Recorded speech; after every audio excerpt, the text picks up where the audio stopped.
Hello everyone, আশা করি সকলে ভালো আছেন। তবে অবশেষে দেখে নিলাম সিআইডি টুর প্রথম এপিসোড এখন রিভিউ দিব। এখানে শুরু হয়, আপনাদের শ্রেয়ার কথা মনে আছে?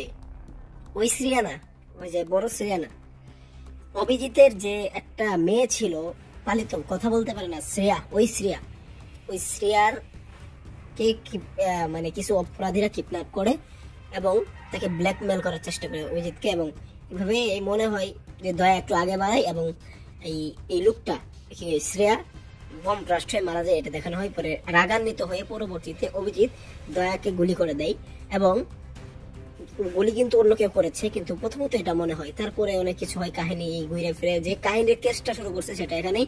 পরে পঙ্কজ যে শ্রেয়াকে খুঁজে পায়, তারপরে সে দয়া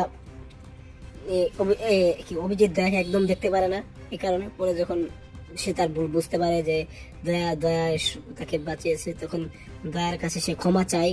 তারপরে হলো কি জানেন, শুনবেন? তারপর সে তার ভুল বুঝতে পারে যে এখানে দয়া কিছুই করেনি, দয়া তাকে বাঁচিয়েছে। তারপরে অভিজিৎ হাত জোর করে দয়ার কাছে ক্ষমা চায় এবং তাদের বন্ধুত্ব আবার হয়। এমন একটা ইমোশন দৃশ্য, খুব ইমোশন দৃশ্য। তারপরে বেরোতে যাওয়ার পরে এদেরকে সকলকে আবার পুনরায় কামে জয়েন করে ফেলো। তবে একটা দুঃখের বিষয়, এখানে ফ্রেডি স্যার নাই, ফ্রেডি স্যারকে অনেক মিস করা হচ্ছে। তারপরে সালিকাকেও দেখতে পেলাম না, ঋষিকেশ পান্ডে, আরো যারা বিবেক, এই সব কাজটা এখনো আসেনি। শুনছি পরবর্তীতে একটা সালিকা আসতে পারে, এবং আরো যারা পুরোনো রজতকে নিলে তো আরো খেলা জমে গেত। এবং আগামীকাল আজকে এপিসোড 2 আসতেছে, সেখানে অন্য এক কেস, আমরা ওটারও রিভিউ করব আগামীকাল। দেখার পরে আমি রিভিউ করবো, আগামীকাল করবো। তো এখানে এই এপিসোডটা আপনাকে বোর করবে না। শুরুতে আপনাদেরকে অনেকদিন 6 বছর পরে দেখতেছেন, এটা মনে হবে প্রথমটা একটু স্লো হলেও এটা মনে হবে যে এটা কিন্তু পরবর্তীতে যে এমন ভাবে মানে ক্লাইম্যাক্স যখন শুরু হবে, মানে যখন এক মাঝখানে যাবে, আপনাকে স্ক্রিনটাই সরাতে দেবে না ভাই।